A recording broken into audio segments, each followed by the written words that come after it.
c'est agréable. Comme c'est agréable.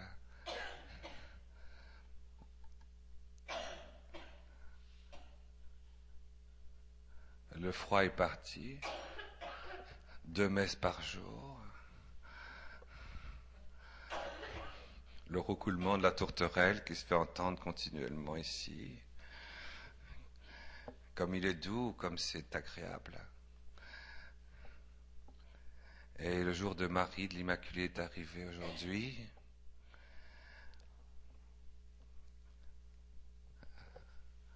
On a embarqué depuis lundi tous les myriades et les myriades de personnes qui sont rentrées dans le sommeil de la dormition, qui sont au ciel. C'était lundi, ça, qui sont dans la sainteté, qui sont dans la lumière, dans la purification, dans la pureté. Et puis, on s'est mis tout de suite avec eux dans les bras de Saint Joseph, mardi. Et notre papa est là. Comme c'est agréable d'être avec le papa. Papa, pourquoi? Parce que c'est agréable d'être avec le papa, parce qu'il est tellement bien ajusté avec nous. Et voilà, et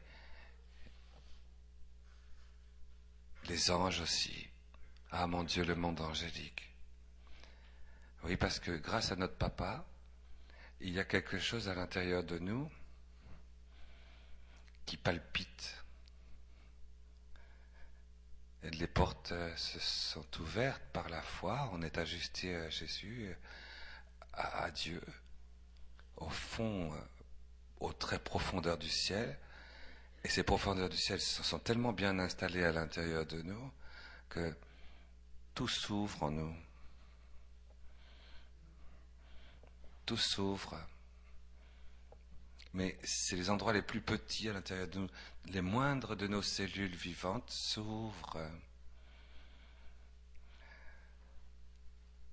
Comme dit saint Augustin, notre mémoire de Dieu ouvre toute la matière vivante de notre chair et de notre sang. Et notre corps prend les dimensions de notre âme. Et notre âme a une dimension d'une vastitude extraordinaire à cause de cette communion avec le monde angélique. Les anges, les anges, les anges spirituels, les anges sont des esprits purs. Et ils n'ont pas une intériorité comme la nôtre. Nous avons une intériorité qui est très concentrée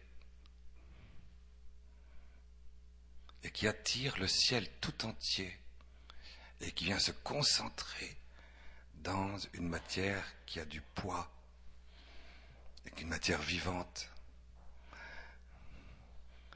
Tout le ciel s'est concentré dans le cœur de Jésus et il se concentre dans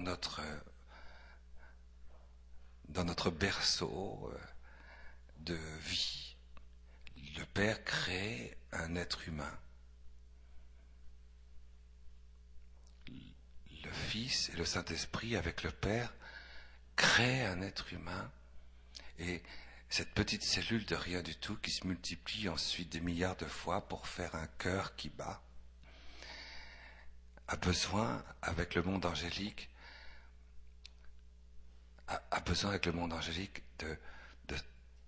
d'élargir sa tente. D'élargir sa tente. Et nous, quand nous prions, nous nous recueillons au fond de nous, dans l'endroit le plus petit qui soit. Parce que c'est le plus intense. Mais dans le monde angélique, c'est pas du tout pareil. Un ange, par exemple, notre ange gardien qui est avec nous, lui, il n'a pas de corps. Il n'a pas de chair. Il n'a pas de sang. Il n'a pas d'âme. L'ange n'a pas d'âme. L'ange est un esprit. Et alors, l'ange, à l'intérieur de lui, si vous savez, nous savons que c'est très très très très beau ce qui se passe à l'intérieur d'un ange, mais on n'en a pas beaucoup l'expérience parce qu'on n'a pas tellement l'habitude. Mais l'intériorité intérieure d'un ange, La vie intérieure d'un ange est à l'intérieur d'une vastitude sans limite.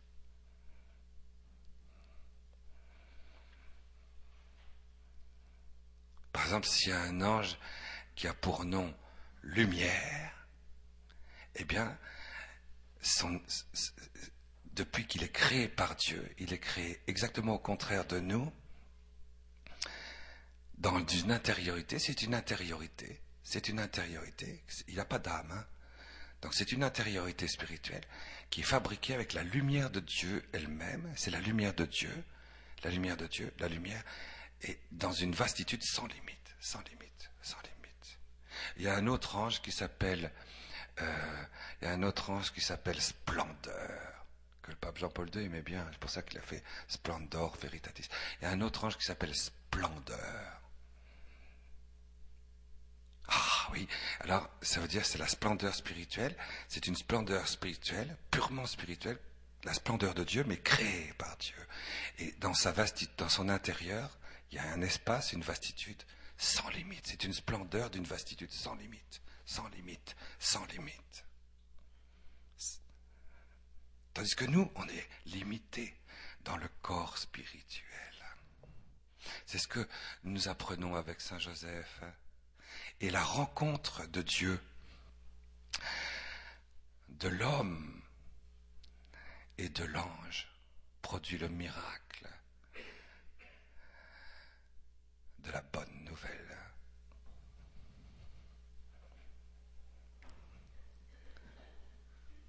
Et il faut que nous nous habituions, il faut presque s'habituer à mettre notre intériorité minuscule mais intense, dans notre corps originel, en venant la fondre à l'intérieur de la vastitude gigantesque, immense, sans limite de l'ange, pour que à nous deux, Dieu puisse s'exprimer. Et à ce moment-là, on découvre l'Immaculée Conception, on découvre la grâce. Il faut être conçu une deuxième fois. C'est ce que Jésus avait dit à Nicodème. Il faut être conçu une deuxième fois. L'Immaculée Conception. L'Immaculée Conception, Dieu crée l'Immaculée Conception et immédiatement elle est dans une plénitude de grâce, 9 mois avant la naissance. 9 mois avant de naître. L'Immaculée Conception est dans une plénitude de grâce sanctifiante. Or, la plénitude de grâce sanctifiante implique la plénitude, par exemple, des dons du Saint-Esprit, parce que la grâce sanctifiante, c'est la vie divine participée du Père, du Verbe et de l'Esprit Saint. Et donc, quand c'est tout confondu dans la conception d'une toute petite et très intense vie qui dit oui dans la plénitude de la grâce capitale du Christ, elle devient l'Immaculée Conception. Et donc, elle est 9 mois avant la naissance d'une parfaite lucidité. La conscience, la lucidité, la clarté de l'intelligence contemplative de Marie, 9 mois avant la naissance, est immense. Elle est pleine de grâce, plénitude de grâce, mlechet chesed en hébreu. Dès le premier instant de sa conception, c'est l'Immaculée Conception.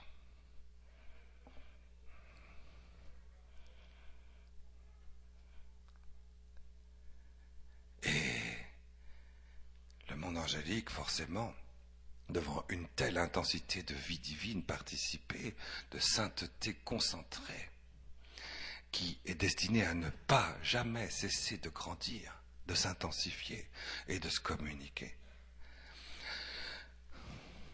ont besoin de s'engloutir dans l'Immaculée Conception, pour lui donner une vastitude qui dépasse les espaces du temps, qui dépasse les espaces de l'univers. Et ce miracle de l'ange, de l'Immaculée Conception, et de la présence de Dieu dans la chair en Marie, est le trésor de ceux qui sont fondus avec elle en une seule vie. C'est le trésor de l'époux de l'Immaculée Conception, c'est le trésor du Père de Jésus, c'est le trésor de Joseph. Et Joseph, lui, est parfaitement ajusté à l'Immaculée Conception, parfaitement, jusque dans sa substance, dans les moindres cellules de son corps paternel, sponsal, vivant. Alors Marie a un refuge. On le voit bien dans l'Évangile que Marie, l'Immaculée Conception, cherche partout un refuge. C'est pour ça que nous nous consacrons à Marie, parce que nous sommes le refuge. Nous sommes le refuge du miracle des trois éléments. La conjonction de Dieu, de l'ange et de l'Immaculée Conception dans une nouvelle conception de notre vie. Et aussitôt qu'on se consacre à Marie, il y a quelque chose d'extraordinaire qui se passe. Extraordinaire, vraiment extraordinaire. Il y a la transverbération, le glaive extraordinaire du paradis terrestre, tout séraphique, qui vient inscrire sur le livre de la vie éternelle notre nom. Notre présence est inscrite dans la lumière de la vision béatifique. Et ma présence, qui est dès maintenant inscrite dans le miracle des trois éléments, dans la lumière de la vision béatifique, je suis inscrit sur le livre de vie, ne sera jamais effacée. Mon corps spirituel est là et il attend que je me mette à l'étreindre dans mon corps terrestre pour réaliser le règne de Marie et son triomphe. La mise en place du corps spirituel venu d'en haut nous vient du miracle des trois éléments. Cette conjonction, ce mélange extraordinaire de la vastitude sans limite de toutes les myriades des esprits spirituels, la concentration substantielle de l'amour de Marie et Joseph,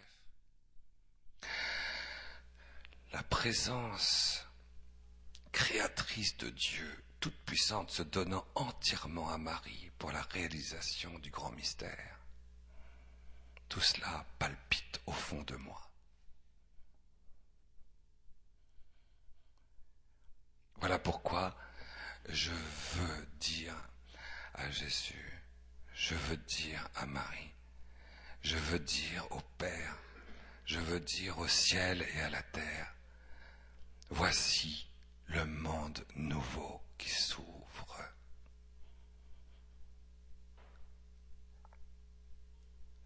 Voici le règne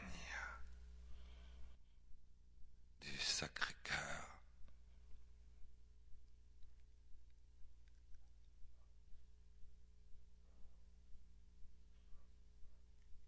Voici la bonne nouvelle éternelle. Elle est désormais éternelle.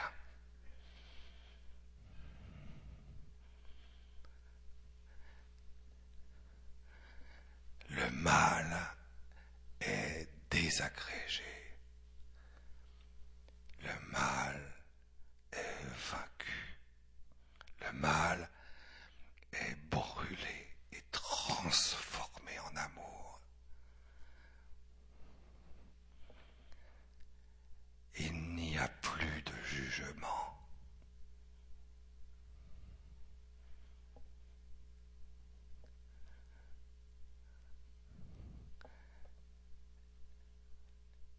C'est le règne et le triomphe de l'Immaculée Conception. C'est beau de savoir ça. Et aujourd'hui, comme c'est agréable, de venir pas terminer, de venir commencer son Jéricho aujourd'hui avec ce flux et ce reflux, cette ouverture, cette création nouvelle. C'est extraordinaire quand même d'avoir vécu 40 ans, 60 ans, 75 ans de vie chrétienne. Et puis de réaliser que le ciel va se déchirer, qu'il se déchire, qu'une conception nouvelle se réalise, que le monde nouveau commence. Voici que je crée un monde nouveau. Voici que je crée un ciel nouveau et une terre nouvelle, une chair, un cœur, un corps humain nouveau. Voilà ce que Nicodème avait entendu. Voilà ce que nous entendons aujourd'hui dans le sein immaculé de Marie. Parce que si Dieu a été quasi incarné dans l'Immaculée Conception, si tout ce que l'Immaculée Conception est en puissance, en potentialité, en capacité, en désir et en force, le Saint-Esprit, lui, en est l'acte. Si le Saint-Esprit est l'acte de tout ce que l'Immaculée Conception est en puissance, si c'est bien ça, lorsque je suis brûlé dans ma conception originelle par Dieu, j'ai besoin de l'Immaculée Conception. Et l'Immaculée Conception a besoin de moi. C'est une union de nécessité substantielle.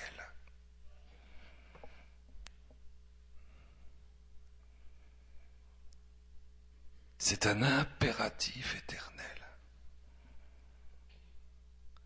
L'Immaculée Conception, ce n'est rien d'autre que la destruction du mal. Incarné. C'est la destruction éternelle du mal qui prend chair dans la première cellule d'un enfant, d'une petite fille. C'est une absolution éternelle créée par Dieu. Et cette absolution va absoudre le péché du monde et de chacun. Cette absolution, l'Immaculée Conception, a été donnée par Dieu. Elle nous est donnée. Marie nous est donnée. Voici l'Immaculée Conception. Je suis je suis l'Immaculée Conception. Et quand le bouche de Jésus dit à travers l'Église, je suis l'Immaculée Conception, depuis pas longtemps finalement, et je suis l'Assomption, donc vous pouvez assumer mon Immaculée Conception glorifiée dans votre première cellule, dans votre corps originel, dans votre âme spirituelle, dans votre inscription, qui est marquée en lettres de feu physiquement dans le livre de la vie, de la résurrection unique de Jésus, Marie, Joseph. Et vous vous mettez en harmonie avec ça pour que le monde angélique puisse trouver une place et réaliser le royaume de Dieu sur la terre comme au ciel.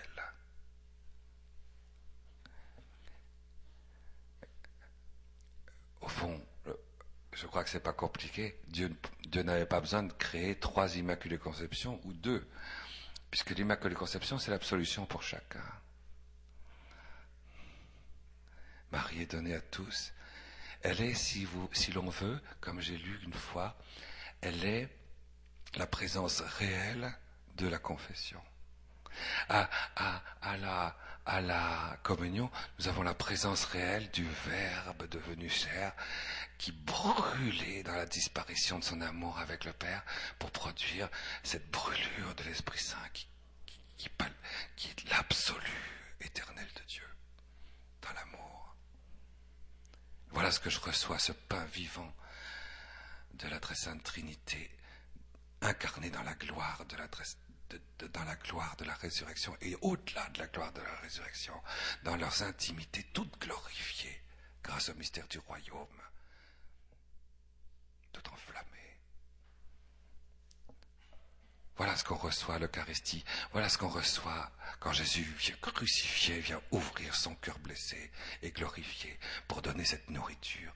Mais quand on reçoit l'absolution, quand on reçoit la confession, quand on reçoit la présence réelle de ce sacrement, on reçoit la présence réelle de cette absolution de Dieu qui est donnée à toute la terre à travers l'Immaculée Conception. Et à force de me nourrir de l'agneau de Dieu et de l'Immaculée Conception, je me conjoins à ce moment-là dans ma vocation. Ma vocation, c'est cette rencontre merveilleuse.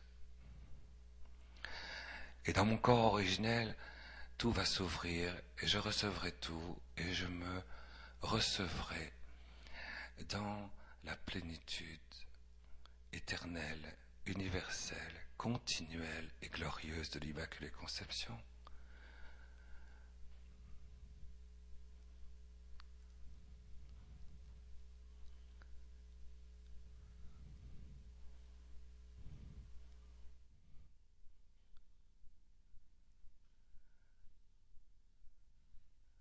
Et je me retrouverai moi-même comme elle.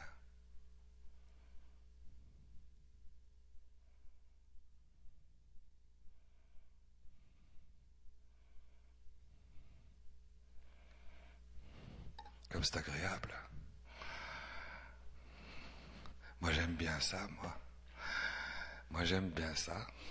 T'aimes pas, toi? Non, lui il aime pas. Ne faites pas attention.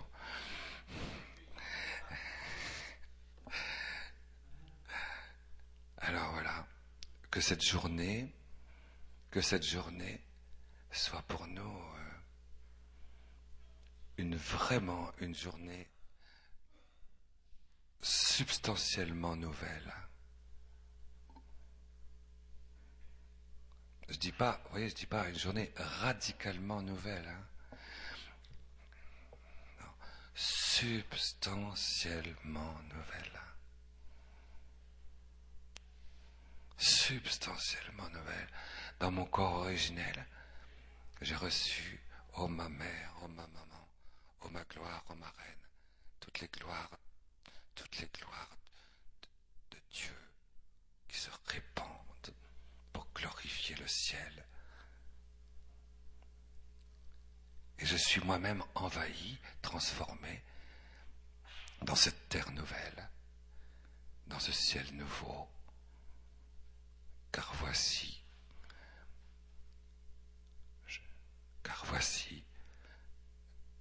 que s'ouvre aujourd'hui le temps et l'heure de ton règne, ô ma mère. Je le dis. Et cela change jusqu'à ma conception et jusqu'à mon introduction au ciel dans le corps glorieux de la résurrection. L'acte que je fais aujourd'hui change tout.